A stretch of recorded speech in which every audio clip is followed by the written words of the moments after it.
Hello friends, welcome back to our channel. నేను మీ స్వర్ణ కర్ణాకర్ రెడ్డి.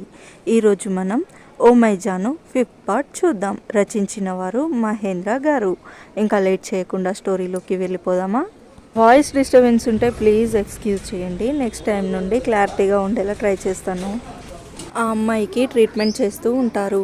సూర్య గది బయట కూర్చొని ఉంటాడు. అప్పుడే నర్స్ బయటకి వస్తుంది. ఎక్స్క్యూజ్ మీ, ఆ అమ్మాయికి ఎలా ఉంది అన్నాడు సూర్య. సార్, చాలా క్రిటికల్గా ఉంది. మాకు ఏబీ నెగటివ్ బ్లడ్ కావాలి. మా హాస్పిటల్లో ఉందో లేదో వెళ్ళి చూడాలి.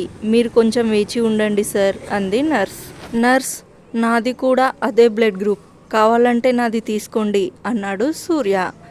సరే సార్, ఫస్ట్ ఉందో లేదో చూస్తా, లేకపోతే మిమ్మల్ని పిలుస్తాను అని చెప్పి వెళ్ళిపోయింది నర్స్. సూర్య అప్పుడే కొంచెం టెన్షన్ పడుతూ ఉంటాడు. తనకి టెన్షన్ వచ్చినప్పుడల్లా తన మెడలో ఉన్న ఒక చైన్ని కొన్ని క్షణాల వరకు ఆ చైన్ పట్టుకొని అలాగే ఉంటాడు. కానీ ఇప్పుడు ఆ చైన్ మిస్ అయింది. సూర్య తన మెడ మొత్తం ఒకసారి చెక్ చేసుకున్నాడు, కానీ కనపడదు. కార్లో పడిపోయింది అనుకుని కార్లో చెక్ చేశాడు, కానీ అది కార్లో కూడా కనిపించకపోయేసరికి అది అక్కడే పడి ఉంటుంది అని కార్ స్టార్ట్ చేయబోయాడు. కానీ ఇంతలో నర్స్ సూర్యాన్ని వెతుకుతూ వచ్చి, సార్, మా హాస్పిటల్లో ఏబీ నెగటివ్ బ్లడ్ గ్రూప్ లేదు, రండి సార్, త్వరగా రక్తం ఇద్దురు అంది. సూర్యకి ఆ చైన్ చాలా ముఖ్యం. అది వాళ్ళ అమ్మ చివరి జ్ఞాపకంగా ఉంది. ఇప్పుడు దానికన్నా ఒకరి జీవితం ముఖ్యం అని రక్తం ఇవ్వడానికి వెళ్తాడు. సూర్య రక్తం ఇస్తూ ఉన్నాడు. అప్పుడే అక్కడికి హర్ష వచ్చాడు. బావా, ఆ అమ్మాయికి చాలా క్రిటికల్గా ఉంది, తలని కూడా బాగా కొట్టారు బావా, రక్తం ఎక్కువ పోయింది అన్నాడు హర్ష. రేయ్, వాళ్ళని మాత్రం అస్సలు వదిలిపెట్టకూడదు, అమ్మాయిల జీవితంతో ఆడుకుంటారా? హర్ష, వాళ్ళు ఏం చేశారో తెలుసా అన్నాడు సూర్య. హా, తెలుసు బావా అన్నాడు హర్ష. నువ్వు చెప్పేది ఉమెన్ ట్రాఫికింగ్ కదా? నేను కమిషనర్కి ఫోన్ చేస్తాను, దీని వెనుక ఎవరు ఉన్నారు, ఉన్న వాళ్ళని కూడా పట్టుకుందాం అన్నాడు హర్ష. అందరూ అమ్మాయిలు బాగానే ఉన్నారు కదా అన్నాడు సూర్య. అందరూ బాగానే ఉన్నారు బావా. నిన్ను ఒకటి అడుగుతా, చెప్తావా బావా? ఎందుకు ఇంత చేస్తున్నావు అమ్మాయిల కోసం అన్నాడు హర్ష. అమ్మ బ్రతికి ఉంటే ఇలానే చేయమని చెప్పేది, అందుకే చేస్తున్నా.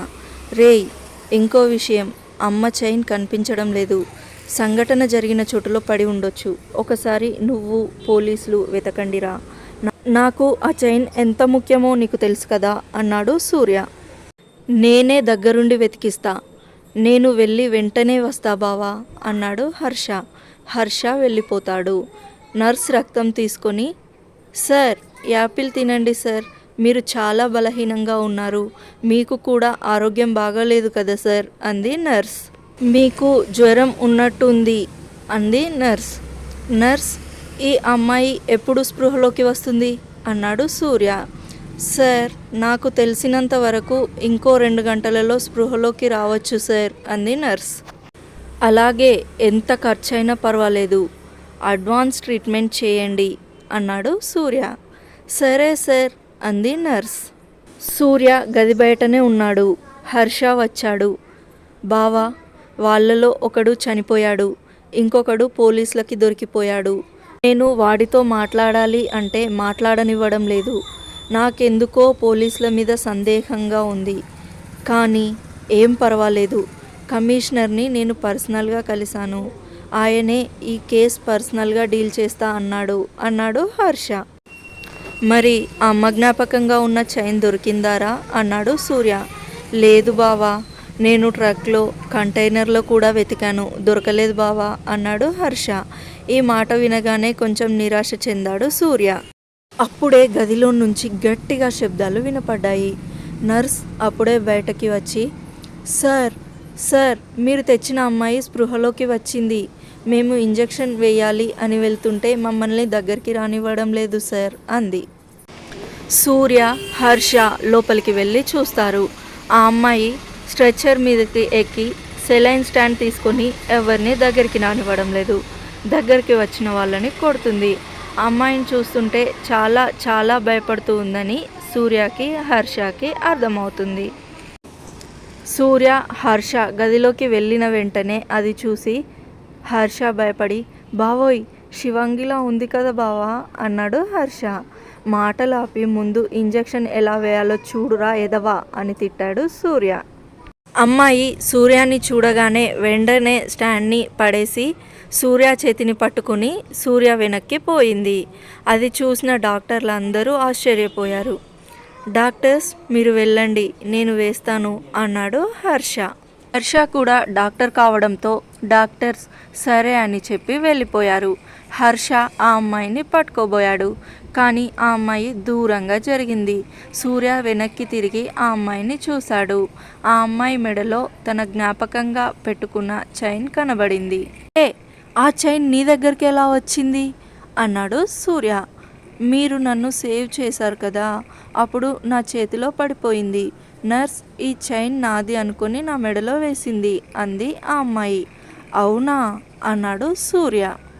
మీకు కావాలంటే ఇస్తాను అంటూ ఇవ్వబోయింది ఆ అమ్మాయి. వద్దులే నీ దగ్గరే పెట్టుకో అన్నాడు సూర్య. అది అమ్మ చైన్ రా అన్నాడు హర్ష. నాకు తెలీదు అనుకుంటున్నావా అన్నాడు సూర్య. ఇది మరి అని ఇంజెక్షన్ చూపించాడు హర్ష. నాకు వద్దు, నేను వేసుకోను అంటూ చాలా క్యూట్గా చెప్పింది ఆ అమ్మాయి. సూర్య ఆ అమ్మాయిని అలాగే చూస్తూ ఉండిపోయాడు. హర్ష పిలిచేసరికి ఆ అమ్మాయిని బెడ్ మీద కూర్చోబెట్టాడు సూర్య. నీ పేరేంటి అన్నాడు సూర్య. నా పేరు జానకి అంది ఆ అమ్మాయి. బాగుంది, నీలానే నీ పేరు కూడా చాలా క్యూట్గా ఉంది అన్నాడు హర్ష. ముందు వచ్చిన పని చూడరా అన్నాడు సూర్య. హర్ష జానకి ఇంజెక్షన్ వేయబోతాడు, కానీ దూరంగా జరుగుతూ సూర్య దగ్గరికి వచ్చింది ఆ అమ్మాయి. సూర్యకి జానకి తాకిన వెంటనే చూసి, అది కేవలం ఇంజెక్షనే కదా, ఎందుకు భయపడుతున్నావు అన్నాడు సూర్య. నన్ను ఎవరో కిడ్నాప్ చేసినప్పుడు కూడా ఇంజెక్షన్ వేశారు అంది జానకి. సూర్య జానకి చేతులను పట్టుకుని, ఏం కాదు, నేనే కదా కాపాడింది, నా మీద నమ్మకం ఉందా అన్నాడు. అన్నట్లు తలని పైకి కిందికి ఊపుతుంది. అది చూసిన సూర్యకి నవ్వు వస్తుంది. జానకి సూర్యకి దగ్గరగా ఉన్నప్పుడు హర్ష మెల్లగా ఇంజెక్షన్ వేస్తాడు. కొంచెం నొప్పిగా ఉన్నందున అమ్మా అంటుంది జానకి. అలాగే సూర్య చేయిని పట్టుకుంది. ఇంజెక్షన్ వేసిన 2 నిమిషాలు మత్తుగా ఉండి సూర్య తన పక్కనే ఉండడంతో గుండెల మీదనే పడిపోయింది జానకి. ఏంటి ఆ అమ్మాయిని అలానే చూస్తున్నావు, కొంపతీసి నచ్చిందా ఏంటి అన్నాడు హర్ష. ఏం కొంప తీయడం రా, అయినా నీకేమి, అయినా నేను ఆలోచించేది ఆ చైన్ గురించి అన్నాడు సూర్య. తను ఇవ్వబోయింది కదా అన్నాడు హర్ష. ఆ చైన్ నా దగ్గర నుండి ఎప్పుడూ పోలేదు, మొదటిసారి పోయింది, అది కూడా ఒక అమ్మాయి చేయిలోకి. ఆ చైన్ మళ్ళీ అదే నా దగ్గరికి రావాలి, అంతవరకు నేను నాన్న చైన్ వేసుకుంటా అన్నాడు సూర్య. అవును కదా, ఆ చైన్ కూడా అదే మోడల్ కదా అన్నాడు హర్ష. అవును, నేను ఆ చైన్స్ని అమ్మకి నాన్నకి యానివర్సరీ రోజు గిఫ్ట్గా ఇచ్చాను. అవి ఎప్పుడూ వాళ్ళతోనే ఉండేవి, వాళ్ళు చనిపోయాక అవి వాళ్ళ జ్ఞాపకంగా దాచిపెట్టుకున్నా, అందుకు అవి కూడా నాకు చాలా ముఖ్యమైనవి అన్నాడు సూర్య. అవును, ఈ అమ్మాయి ఏంటి, డాక్టర్స్ ఎంత చెప్పినా వినలేదు, నేను రాగానే నా చుట్టూ చేరిపోయింది అన్నాడు సూర్య. బహుశా నీ మీద నమ్మకం అనుకుంటా బావా అన్నాడు హర్ష. నువ్వే కదా కాపాడావు, అందుకేనేమో అన్నాడు హర్ష. నేను 8 గంటలకల్లా ఆఫీస్కి వెళ్ళాలి, ఈరోజు క్లయింట్స్తో మీటింగ్, కర్నూలు బ్రాంచ్ గురించి మాట్లాడాలి, నువ్వు కూడా ఫార్మాలిటీస్ అన్నీ కంప్లీట్ చేసి బిల్లు చేసి రా అన్నాడు సూర్య. సరే బావా అన్నాడు హర్ష.